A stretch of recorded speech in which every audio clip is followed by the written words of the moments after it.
வானொலியில் நீங்கள் கேட்டு ரசித்த தென்கட்சி கோ சுவாமிநாதன் ஐயா அவர்களின் கதைகள். ஒரு ஊர்ல ஒரு ராஜா இருந்தார். அவர் அடிக்கடி காட்டுக்கு வேட்டையாட போவார். சில நண்பர்களையும் கூட அழைச்சிக்கிட்டு போவார். காட்டுக்கு போனதும் ஆளுக்கு ஒரு பக்கமாக போய் வேட்டையாடுவாங்க. சாயந்தரமா திரும்பி வருவாங்க. மறுநாள் அரண்மனையில் உட்காந்து ஒவ்வொருத்தரும் அவங்க அனுபவங்களை எல்லாம் சொல்லிக்குவாங்க. அவங்க வீரத்துக்கு தகுந்த மாதிரி பரிசை அந்த ராஜா கொடுப்பார்.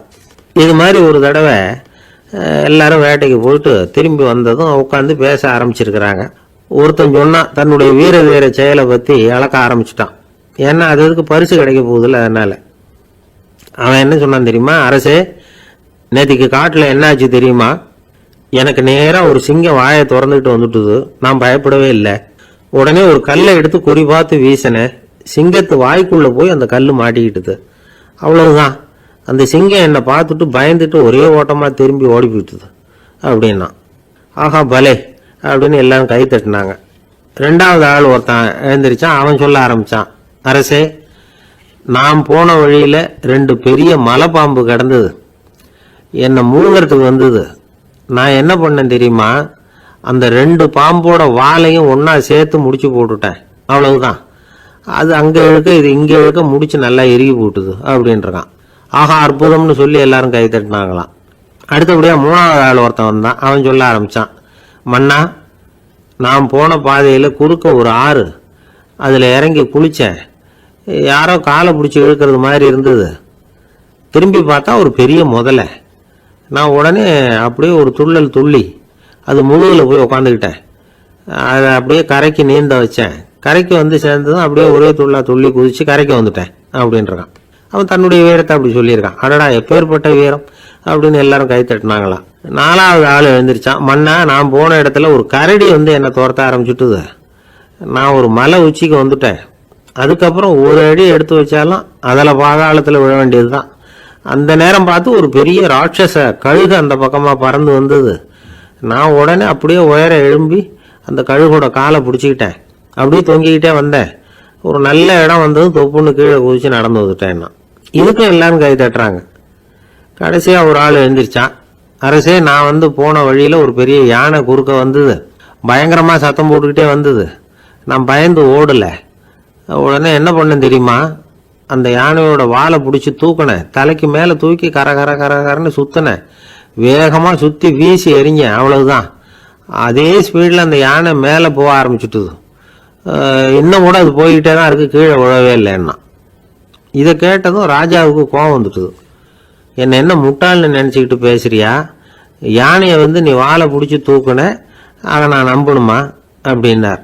உடனே இவன் பணிவாக பதில் சொன்னான், அரசே, ஒரு சிங்கத்து வாயில் கல் மாட்டிக்கிட்டதை நம்புறீங்க, மலைப்பாம்பு வாழை பிடிச்சி முடிச்சு போட்டதை நம்புறீங்க, முதல்ல முதுகில் சவாரி பண்ணதையும் நம்புறீங்க, கழுகு காலை பிடிச்சிக்கிட்டு பறக்கிறதையும் நம்புறீங்க. அப்படி நம்புறப்ப நான் சொன்னதை மட்டும் நம்பக்கூடாதா அப்படின்னு கேட்டானான். பொய் சொன்னவங்கெல்லாம் தலையை தொங்க போட்டுக்கிட்டாங்களாம். ராஜா அவங்கள பார்த்து சொன்னாராம், நீங்கள் எல்லாரும் என்னை முட்டாளாக்கி இருக்கிறீங்க.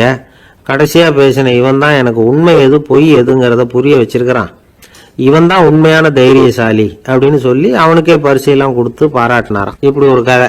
உண்மையை நிலைநாட்டுகிறவன் தான் உண்மையான வீரன் அப்படிங்கிறத இதிலிருந்து நாம் புரிஞ்சுக்கணும். இந்த காலத்துல எல்லாம் பொய் சொன்னாதான் பிழைக்க முடியுங்கிறது ஒரு சில பேரோட நம்பிக்கை. ஒரு அப்பாவுக்கு தன் மகனுக்கு பொய் சொல்ல தெரியலையேங்கிற கவலை. பொய் சொன்னாதான் இந்த உலகத்தில் பிழைக்கலாம், ஆனால் இவனுக்கு அது தெரியலையே, அதனால் இவனை அழைச்சிட்டு போய் நடுக்கடலில் விட்டுட்டு வந்துடுவோம் அப்படின்னு அழைச்சிட்டு புறப்பட்டான். கடற்கரைக்கு போனான். மகனுக்கு சந்தேகம், எங்கேப்பா என்னை அழைச்சிட்டு போகிறேன்னு கேட்டிருக்கான். கடலில் மீன் பிடிக்க கற்றுக் கொடுக்க போகிறேன் உனக்கு அப்படின்னானா. நான் ஏற்கனவே மீன் பிடிச்சிட்டேனேன்னானா இவன் மகன். எங்கே அதுன்னு கேட்டிருக்கான். அப்பங்காரன். சுட்டு சாப்பிட்டுட்டேன் இருக்கான் புள்ள. அப்பங்காரன் பார்த்தான், சரி நம்ம புள்ள பொழைச்சிக்கோ அப்படின்னு சொல்லி திருப்பி அழைச்சிட்டு வந்துட்டானா. இணை புரியாத 2 நண்பர்கள் இருந்தாங்களாம். 2 பேரும் விடாமல் சிகரெட்டு குடிக்கிறவங்க. அதில் ஒருத்தன் செத்து போட்டான். இன்னொருத்தன் அதுக்கப்புறம் 2 சிகரெட்டாக குடிக்க ஆரம்பிச்சானா. ஏன் இப்படி பண்ணுறேன்னு கேட்டிருக்காங்க.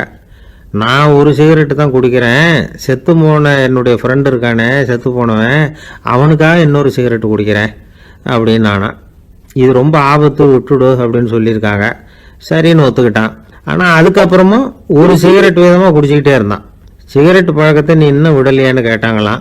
அந்த பழக்கத்தை நான் எப்போ விட்டுட்டேன், இப்போ நான் குடிக்கிறது என் ஃப்ரெண்டுக்காக அப்படின்னு நானும். இவங்கெல்லாம் எப்படி திருந்துறது? ஒருத்தர் ஓடி வந்தார். இன்னொருத்தரை பார்த்து, சார் உங்கள் சைக்கிளை ஒரு நாள் இரவல் கொடுங்களேன், பக்கத்து ஊருக்கு போயிட்டு வர வேண்டியிருக்கு அப்படின்னார். இவர் சைக்கிளை கொடுத்து பத்திரமா கொண்டுட்டு போங்கன்னார்.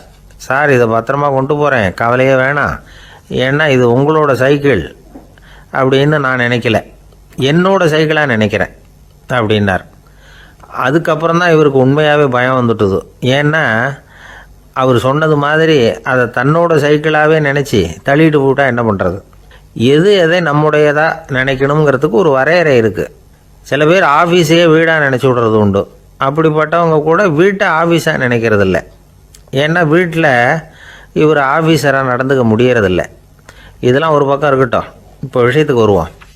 பொறியியல் மேதை டாக்டர் விஸ்வேஸ்வர ஐயா இருந்தார் இல்லையா, பாரத ரத்னா விருதெல்லாம் கொடுத்தாங்களே. ஆஃபீஸ் வேலை வேறு, சொந்த வேலை வேறு அப்படிங்கிறதுக்கு ஒரு உதாரணமாக இருந்தவர் அவர். மைசூர் மகாராஜா கிட்ட திவானாக இருந்தார். அவர் ஒரு நாள் அரசாங்க வேலை காரணமாக வெளியூர் போயிருந்தார். ஹாசன்கிற ஊருக்கு பக்கத்தில் ஒரு பயண மாளிகை, அங்கே தங்கிவிட்டார். ராத்திரி அங்கே தங்கி இருந்துட்டு விடிஞ்சதும் ஊருக்கு திரும்புறதாக திட்டம். ராத்திரி தூங்கிறதுக்கு ரொம்ப நேரம் ஆகிட்டுது. ரொம்ப நேரம் வரைக்கும் அரசாங்க சம்பந்தப்பட்ட வேலைகளையே பார்த்துக்கிட்டு இருக்கிறார். அரசாங்க ஃபைல்கள் நிறைய இருந்தது. அதையெல்லாம் ஒவ்வொன்றா எடுத்தார், படித்து பார்த்தார், பரிசீலனை பண்ணார். அதில் எழுத வேண்டியதை எழுதினார், கையெழுத்து போட்டார். ஒரு வழியாக அந்த வேலையெல்லாம் முடிஞ்சுது. அதுக்கப்புறம் என்ன பண்ணார்னா, தன்னுடைய சூட்கேஸை திறந்தார். அதிலிருந்து 2 மெழுகுவத்தியை எடுத்து கொளுத்தி வச்சார். அந்த பயண மாளிகையில் அது வரைக்கும் எரிஞ்சிக்கிட்டு இருந்த மின்சார விளக்குகளை அணைச்சிட்டார். அதுக்கு பிறகு அந்த மெழுகுவத்தி வெளிச்சத்தில் சில புத்தகங்களை தொடர்ந்து படிக்க ஆரம்பிச்சிட்டார். அந்த பயண மாளிகையில் பணியாளராக இருந்தவர் இதை பார்த்துட்டு ஓடி வந்தார். மறுபடியும் மின் விளக்கு போடுறதுக்காக போனார். விஸ்வேஸ்வர ஐயா அதை பார்த்துட்டு போட வேணாம்ட்டாராம். இது வரைக்கும் நான் அரசாங்க அலுவல்களை கவனிச்சிக்கிட்டு இருந்தேன், அதனால் மின் விளக்குகள் அப்போ எரிஞ்சதில் தப்பு இல்லை. இப்போ நான் புத்தகம் படிச்சுக்கிட்டு இருக்கேன், இது என்னுடைய சொந்த வேலை, இங்கே இருக்கிற மின் விளக்கு அதுக்காக ஏன் எரியணும் அப்படின்னு கேட்டாராம். இப்போ இருக்கிற சில அரசு பணியாளர்கள்கிட்ட இந்த சம்பவத்தை பேச்சோட பேச்சாக சொல்லி பார்த்தேன். அவங்களால இதை ஜீரணிக்கவே முடியல. நேர்மை தேவை தான் சார், அதுக்காக அவ்வளவு தூரத்துக்கு அது தேவையா அப்படிங்கிறாங்க. விஸ்வேஸ்வர ஐயா அப்படி பண்ணினது தான் ஒரு நேர்மையாளர் அப்படின்னு இந்த உலகத்துக்கு நிரூபிக்கணுங்கிறதுக்காக இல்லை. தான் அப்படி நடந்து காட்டினா தன்னை சுற்றி இருக்கிறவங்களும் அதை கேள்விப்படுறவங்களும் முடிஞ்ச அளவுக்கு பொது வாழ்க்கையில், அரசு பணியில் நேர்மையை கடைபிடிக்க முயற்சி பண்ணலாமே அப்படிங்கிறதுக்காகத்தான். இப்போவும் சில பேர் இருக்கிறாங்க, இவங்க ஆஃபீஸ் வேறு வீடு வேறேன்னு நினைக்கிறதில்ல, அவ்வளோ உரிமை. ஒருத்தர் அப்படி தான், அவருக்கு அவசரமாக 5000 ரூபா தேவைப்பட்டது. ஆஃபீஸு பணத்தை எடுத்துக்கிட்டார். அந்த நேரம் பார்த்து ஆடிட் வந்துட்டுது, ஆப்பிட்டுக்கிட்டார். விசாரணை நடக்குது. அவர் சொல்கிறார், சார் நான் நேரம் காலம் பார்க்காம ஆஃபீஸில் வேலை செய்வேன், ஏன்னா அதை என்னோடய ஆஃபீஸாக நினைக்கிறேன். அவசரத்துக்கு அந்த பணத்தை எடுத்தேன், மறுபடியும் வச்சுடலாம்னு தான் இருந்தேன், அதுக்குள்ளே இப்படி ஆகிட்டுது. நீங்கள் என்ன நினச்சாலும் சரி, நான் ஆஃபீஸ் வேறு வீடு வேறு அப்படின்னு நினைக்கிறதில்ல, அது என்னோட சுபாவம் அப்படின்னார். விசாரணை பண்ணவர் தீர்ப்பு வழங்கினார். உங்கள் சுபாவத்துக்கு மதிப்பு கொடுத்து நானும் தீர்ப்பு வழங்குறேன். நீங்கள் கொஞ்ச நாள் ஜெயிலில் இருந்துட்டு வாங்க, அது உங்களுக்கு கஷ்டமாக இருக்காதுன்னு நினைக்கிறேன். ஏன்னா அங்கே போனாலும் நீங்கள் உங்கள் சுபாவப்படி வீடு வேறு ஜெயில் வேறேன்னு நினைக்க மாட்டீங்க அப்படின்னாராம். ஊரில் ஒரு ஆள் இருந்தான். அவன் ஒரு நாள் கோயிலுக்கு போனான். கடவுள்கிட்ட வேண்டிக்கிட்டான், எனக்கு ஒரு 1,00,000 ரூபா நீ கொடுத்தா நான் உன் சன்னதியில் ஒரு தேங்காய் உடைக்கிறேன் அப்படின்னு வேண்டிக்கிட்டான். கடவுள் பார்த்தார். உடனே அவன் கண் முன்னாடி தோன்றினார். இந்தா நீ கேட்ட 1,00,000 ரூபாய் அப்படின்னு சொல்லி அவன் கையில் பணத்தை கொடுத்துட்டு மறைஞ்சிட்டார். இவனால் நம்பவே முடியல. இவ்வளவு சுலபமாக கிடைக்கும்னு தெரிஞ்சிருந்தா அனாவசியமாக ஒரு தேங்காய் உடைக்கிறேன்னு வேண்டியிருக்க வேண்டியது இல்லையே அப்படின்னு நினச்சான். இருந்தாலும் வேண்டுதலை நிறைவேற்ற வேண்டியது கடமை. அதுக்காக என்ன பண்ணா, பக்கத்தில் ஒரு கடைக்கு போனான். ஒரு தேங்காயை கையில் எடுத்தான். இது என்ன விலைன்னு கேட்டான். 5 ரூபான்னார் கடையில் இருந்தவர். அதிகமாக இருக்குதே விலைன்னா. அப்படின்னா ஒன்று செய்யுங்க, அடுத்த ஊருக்கு போங்க, அங்கே தென்னந்தோப்பு அதிகம், அதனால் அங்கே இதை விட குறைஞ்ச விலைக்கு கிடைக்கும் அப்படின்னார். சரின்னு அடுத்த ஊருக்கு கிளம்புனான். அங்கே போய் விசாரித்தான். ஒரு தேங்காய் 3 ரூபாய் விலைன்னாங்க. இதுவும் அதிகமாக தெரியுதுன்னா. அப்படின்னா ஒன்று செய்ய, அதோ அந்த ஆற்று ஓரமாக ஒரு தென்னை மரம் இருக்கு பார், அதில் நீயே ஏறி பறிச்சுக்கோ, ஒரு தேங்காய்க்கு 1 ரூபா கொடுத்தா போதும் அப்படின்னார் அந்த தோப்புக்கு சொந்தக்காரரு. இவனுக்கு மரம் ஏற தெரியாது, இருந்தாலும் ஆசை யாரை விட்டுது, விலை சல்லிசா இருக்குதே.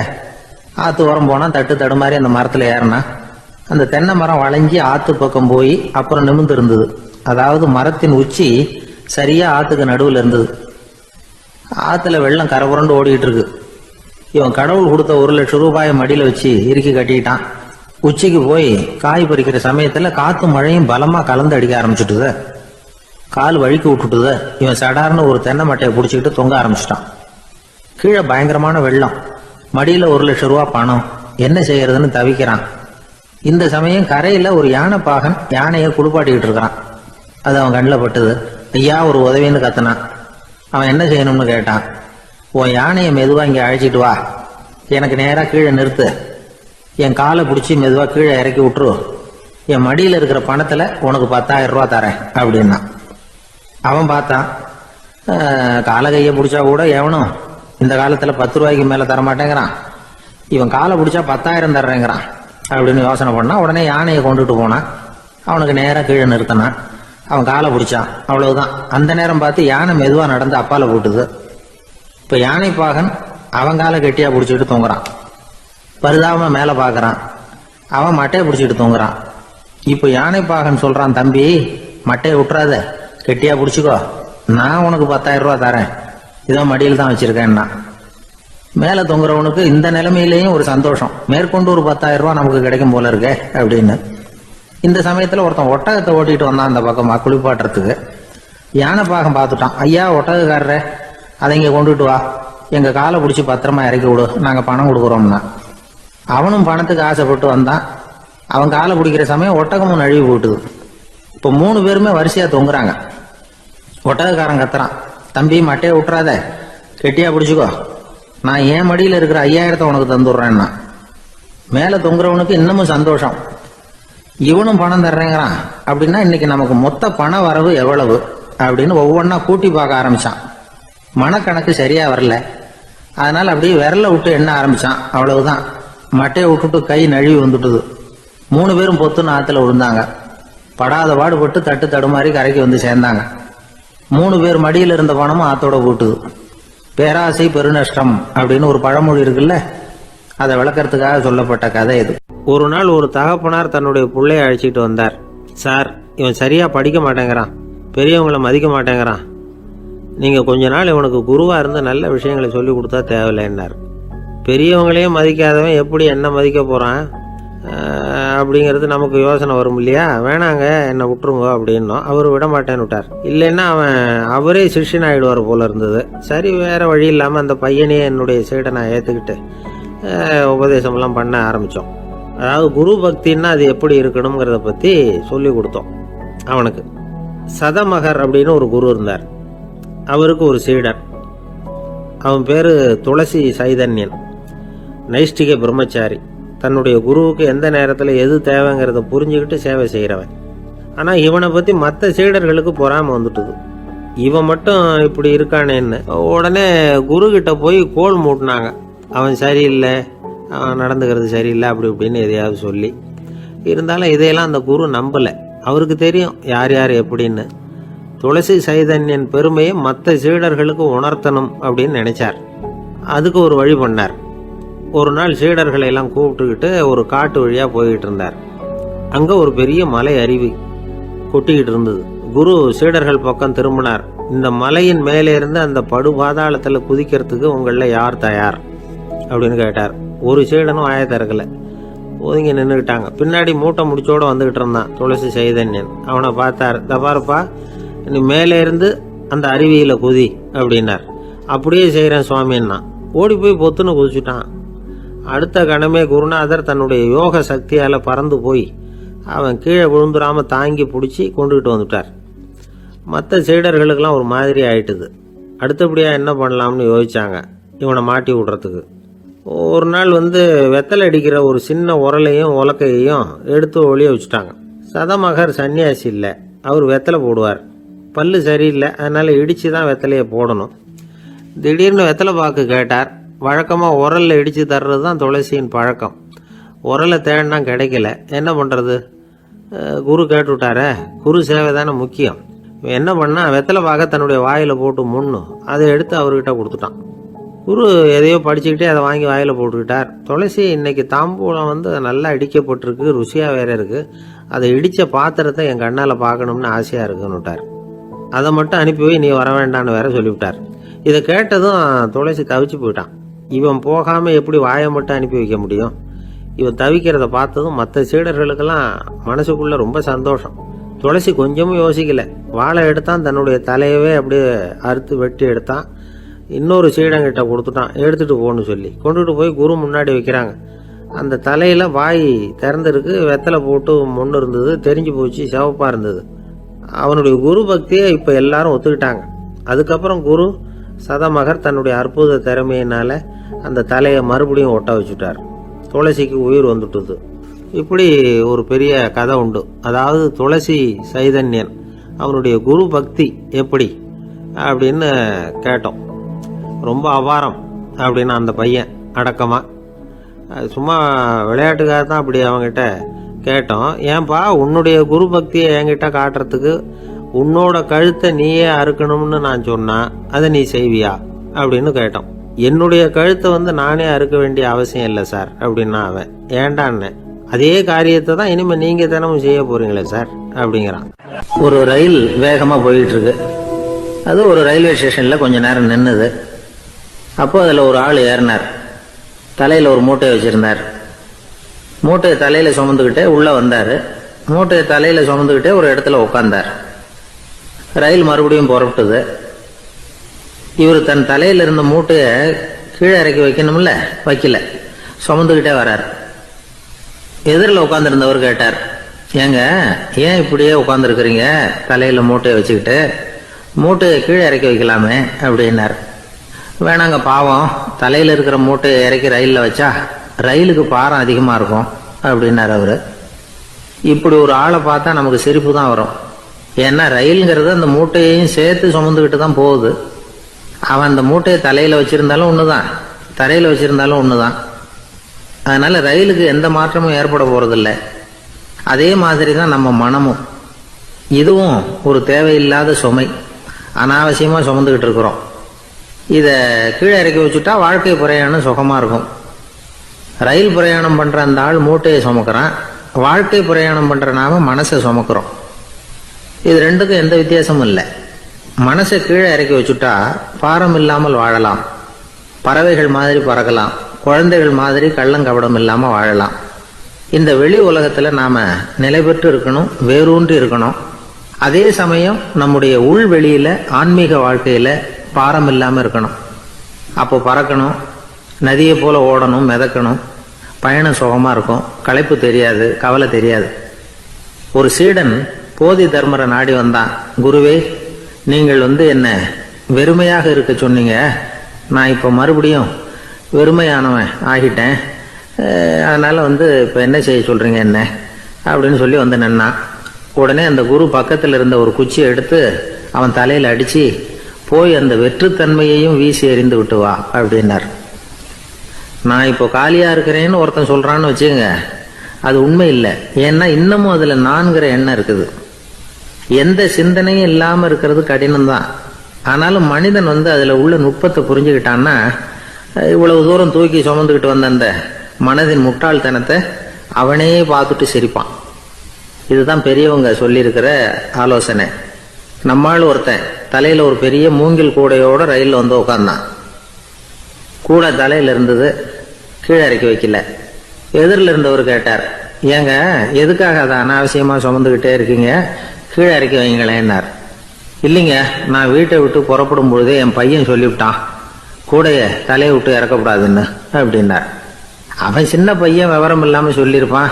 இப்போ என்ன நேரில் வந்தால் பார்த்துக்கிட்டு இருக்கிறான், நீங்கள் இறக்கி வைங்கன்னார் அவர். அவன் நேரில் பார்த்துக்கிட்டு இல்லை, இருந்தாலும் நான் இந்த கூடையை கீழே இறக்கி வச்சா அது அவனுக்கு தெரிஞ்சிடும் அப்படின்னாரு இவர். அது எப்படின்னார் அவர். அவன் தனக்கு டிக்கெட் வாங்க வேணாம்னு சொல்லி இப்போ இந்த கூடைக்குள்ளே தான் உட்காந்துருக்கிறான் அப்படின்னார் இவர். ஒருத்தரை பார்த்து உன்னுடைய நண்பர்கள் யார் அப்படின்னு ஒரு கேள்வி கேட்டு பாருங்க, கொஞ்சம் யோசிச்சு யோசிச்சு பதில் சொல்லுவாங்க. அவங்ககிட்டயே உன்னுடைய எதிரிகள் யார் அப்படின்னு கேளுங்க, கடகடன்னு ஒப்பிச்சிருவாங்க. நம்ம மனசு இருக்க அது எப்படின்னா, நம்ம நண்பர்களை விட எதிரிகளை அது நல்லா ஞாபகத்தில் வச்சுக்கும். இது ஒரு ஆச்சரியமான உண்மை. உங்களால் நண்பர்களை மறந்துட முடியும், ஆனால் எதிரிகளை மறந்துட முடியாது. இது ஒரு வேடிக்கையான நிலைமை தான். அழகான தருணங்களை நாம் ஏன் மறந்துடுறோம்? இது இயற்கை. ஏன்னா நம்ம மனசு மலர்களை கவனிக்கிறது இல்லை, அதில் இருக்கிற முள்ளை தான் கவனிக்குது. தன்னை காயப்படுத்துகிற எதையும் அது உடனே கண்டுகொள்ளுது. ஒரு தெளிந்த சிந்தனையுடைய மனசு மிக அழகாக உள்ள எல்லாத்தையும் கவனிக்கும். அது நன்றியுடன் உணரக்கூடிய எல்லாத்தையும் பார்த்து குறிச்சிக்கும். இப்படிப்பட்டவங்க வாழ்க்கை இயல்பாகவே நல்லா அமையும். அது ரொம்ப அபூர்வம். மனசில் உள்ள ஒரு சிறிய அமைப்பை மாற்றுவதை பொறுத்து தான் இந்த விஷயம் அப்படிங்கிறார் ஓஷோ. ஒரு யூத கோவில் இருந்து தான், அது யூதர்களின் மடமாகவும் இருந்தது. அங்கே ஒரு தலைமை குரு, அவர் ரொம்ப கண்டிப்பானவர். அந்த கோவிலை ஒட்டி ஒரு தோட்டம். ஒரு நாள் காலையில் அந்த தோட்டத்தில் 2 இளம் யூதர்கள் நடந்து போய்கிட்டு இருக்கிறாங்க. காலையில் 1 மணி நேரம், மாலையில் 1 மணி நேரம் அவங்க அந்த தோட்டத்தில் நடக்கிறதுக்கு அனுமதி உண்டு. மற்ற நேரங்களில் அவங்க மத புத்தகங்களை படிக்கணும், பிற விதிமுறைகளை கடைபிடிக்கணும். அந்த 2 பேருமே தொடர்ந்து புகைப்பிடிக்கிற பழக்கம் உள்ளவங்க. ஆனால் கோவில் மடத்தில் இருக்கிறப்போ அவங்க புகைப்பிடிக்க முடியாது, அது கடுமையான குற்றம். சரி, நாம் தோட்டத்தில் இருக்கிறப்போவாவது புகைப்பிடிக்கலாமா அப்படின்னு ஒரு ஆசை அவங்க 2 பேருக்குமே. இருந்தாலும் பயம்.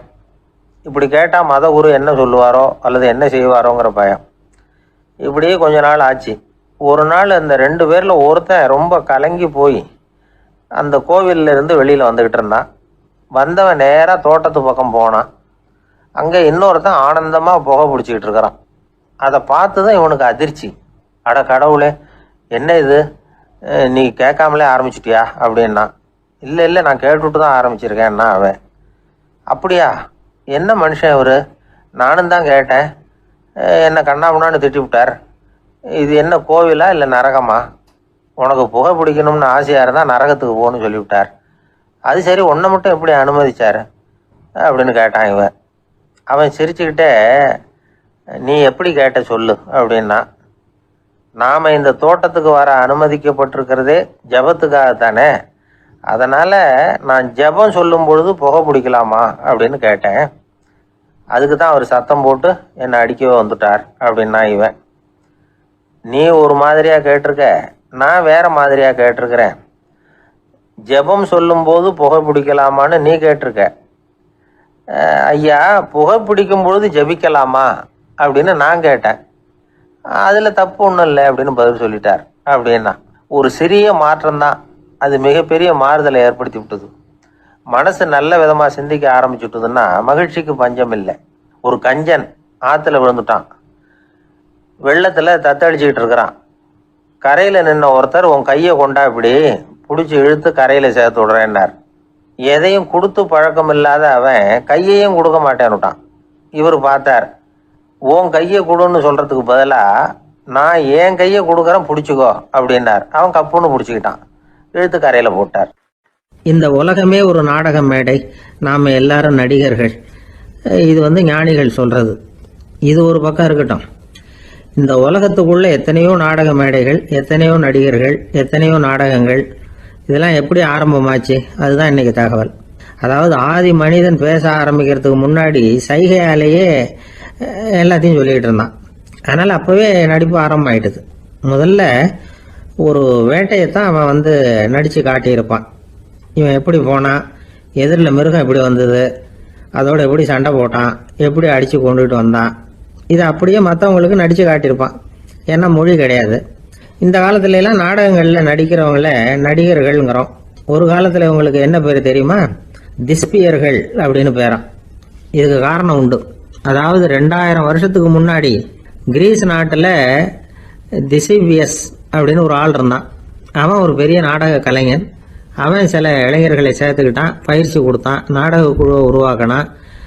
நடிகர்களையும் நாடகத்துக்கு தேவையான பொருள்களையும் ஏற்றிக்கிட்டு போகிறதுக்கு ஒரு வண்டியையும் தயார் பண்ணான். அந்த வண்டியிலேயே அவன் கிரேக்க நாடு பூராவும் சுற்றினான். ஊர் ஊராக நாடகம் போட்டான். ஒரு ஊருக்கு போனதும் அங்கே நாடகம் நடத்த தியேட்டர் இருக்கா அப்படிங்கிறதெல்லாம் பார்க்கறது இல்லை அவன். ஏன்னா அப்போலாம் தியேட்டர்னா என்னென்ன தெரியாது. நாடகம்னா அது ஒரு மூடிய கொட்டைக்குள்ளே தான் நடத்தணுங்கிறது அப்போ யாருக்குமே தோணலை. இந்த வண்டி போகும், அதுவே ஒரு பகுதி, அப்படியே ஒரு மேடை மாதிரி விரிச்சிக்கும். அதில் ஏறி நின்றுக்கிட்டு நாடகத்தை நடித்து காட்டுவாங்களாம். மக்கள்லாம் எதிரில் தரையில் உட்காந்து அதை பார்த்துக்கிட்டு இருக்கிறது. உலகத்தின் முதல் நடமாடும் தியேட்டர் இதுதானா. இந்த திசிபிஎஸ் தான் முதலாக உலகத்தில் நாடகம்ங்கிற பொழுதுபோக்கை நடத்தி காட்டினவன் அப்படின்னு சொல்கிறாங்க. அவன் சொந்தமாக நாடகம் எழுதுனா, நடித்தான், நாடகத்தை இயக்கினான்.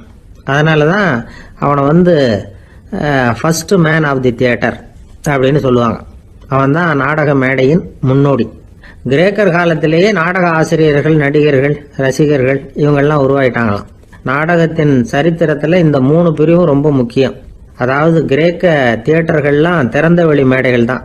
பெரும்பாலும் மலைச்சரிவுகள், அதுவே படிப்படியாக பண்ணியிருப்பாங்க.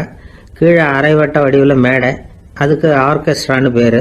பிற்காலத்தில் இதில் உட்காந்து இசைக்குழுவினர் வாய்ச்சதுனால இசைக்குழுவுக்கே ஆர்கெஸ்ட்ராங்கிற பேர் வந்துட்டுது. இப்போ கிரேக்க தியேட்டர்களில் ஒன்று, அதோட காலம் கிமு 340.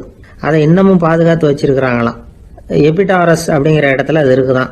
இன்னமும் அந்த தியேட்டரை பயன்படுத்திக்கிட்டு வர்றாங்களாம். சிறந்த கிரேக்க நாடகங்கள்லாம் அங்கே நடிக்கிறாங்களாம். ஆரம்ப காலத்திலேயே கட்டணம் கிடையாது. அப்புறம் பின்னாடி தான் நுழைவு கட்டணம்லாம் அப்படியே வந்துட்டு தான். நடிகர்கள் பளபளப்பான ஆடைகள் உடுத்தியிருப்பாங்களாம். இந்த குதிகால் உயர்ந்த காலணிகள் போட்டிருப்பாங்களாம். இதெல்லாம் பழைய குறிப்புகள். பலவிதமான உருவங்களில் மாஸ்க் அப்படின்னு சொல்லப்படுற முகமூடி. அதனால் ஒரே நடிகர் பல வேடங்களில் நடிக்கிறது உண்டான். ஆரம்பத்தில் பெண் நடிகர்கள் கிடையாது, எல்லாம் ஆண் நடிகர்கள் தான். ரோமானியர்கள் தான் முதல் நிரந்தர நாடக மேடையை கட்டினவங்க. அதுதான் முதல் தியேட்டர். கிமு 1048 காலகட்டத்தில் பாம்பிங்கிற நகரத்தில் அதை கட்டியிருக்கிறாங்களாம். கிரேக்க ரோமானிய தியேட்டர்களின் அடிப்படையிலேயே இந்த இத்தாலிய வடிவ அமைப்பாளர்கள் இந்த குதிரை லாட வடிவில் ஒரு ஆடிட்டோரியத்தை உருவாக்கினாங்களாம். இப்படி அதை பற்றி நிறைய தகவல் இருக்குது. 1576 லண்டனில் இந்த வின்ஸ்பர்ரி, அப்புறம் இந்த பில்ட்ஸில், அப்புறம் ஜேம்ஸ் இப்படிங்கிறவர் முயற்சியால் தான் இங்கிலாந்தில் முதல் தியேட்டர் உருவாச்சான். அப்படி ஒருத்தர் இருந்தாராம். உலக நாடக மேடையின் வரலாறு இதுதான். அதாவது இப்பெல்லாம் அறிவியல் வளர்ச்சி அதிகமாயிட்டுது. திரைப்படம், தொலைக்காட்சி எல்லாம் வந்தாச்சு. ஒவ்வொரு வீடுமே ஒரு குட்டி தியேட்டர் மாதிரி ஆயிட்டுது. தொலைக்காட்சி முன்னாடி உட்காந்து எழுந்திருக்கவே மனசு வர்றதில்லை. ஒரு அம்மா ஒரு மனோதத்துவ டாக்டரை தேடிட்டு வந்தாங்களாம் இந்த காலத்தில். டாக்டர், எங்கள் வீட்டுக்காரர் எப்போ பார்த்தாலும் டிவி முன்னாடி உட்காந்துக்கிட்டு அதையே வெறிச்சு பார்த்துக்கிட்டு இருக்கிறார், உத்து பார்த்துக்கிட்டு இருக்கார், எனக்கு சந்தேகமாக இருக்குன்னாங்களாம். இது மனக்கோளாறு இல்லைங்க, ஆர்வ கோளாறு, அவ்வளவுதான், இதுக்காக பயப்படாதீங்கன்னாராம் டாக்டர். அப்படி இல்லை டாக்டர், டிவி ஓடும் பொழுது நாம எல்லாம் அதை பார்க்குறோம் சரி, ஆனால் அவர் அப்படி இல்லை, டிவியை நிறுத்தினதுக்கு அப்புறமும் அதையே உத்து பார்த்துட்டு உட்காந்துருக்கிறார், அதனால தான் சந்தேகப்பட்டு உங்ககிட்ட வந்தேன் அப்படின்னாங்களாம். பந்திக்கு முந்தர ஆசாமிகள் நம்மள பல பேர் உண்டு. அப்படி முந்தறதுக்கு கூட முயற்சி பண்ணுறவங்க நிறைய பேர் இருக்கிறாங்க. இதில் என்ன ஒரு விஷயம்னா, பந்திக்கு முந்தறது கூட தப்பு இல்லை. ஆனால் அப்படி ஒரு விருந்தில் ஆளாக போய் உட்காந்து சாப்பிட்டா கூட வெளியில் வர்றப்ப என்ன பெரிய விருந்து வச்சுட்டான், சாம்பாரில் உப்பு இல்லை, ரசத்தில் காரம் இல்லை அப்படின்னு குறை சொல்லிகிட்டே வர்றது இருக்கு பாருங்க, அது சரியில்லை, நாகரிகமும் இல்லை. கல்யாண பத்திரிகையில் என்ன போட்டிருக்குது, என் பொண்ணுக்கும் இன்னார் பையனுக்கும் கல்யாணம், எல்லாரும் குடும்பத்தோடு வந்திருந்து மணமக்கள் ஆசீர்வதிக்கணும், இப்படி தானே போட்டிருக்கோம். குடும்பத்தோடு விருந்து சாப்பிட்டு சாப்பாடு எப்படி இருக்குன்னு அபிப்பிராயம் சொல்லிவிட்டு போங்க அப்படின்னா போட்டிருக்கு கல்யாண பத்திரிகையில்.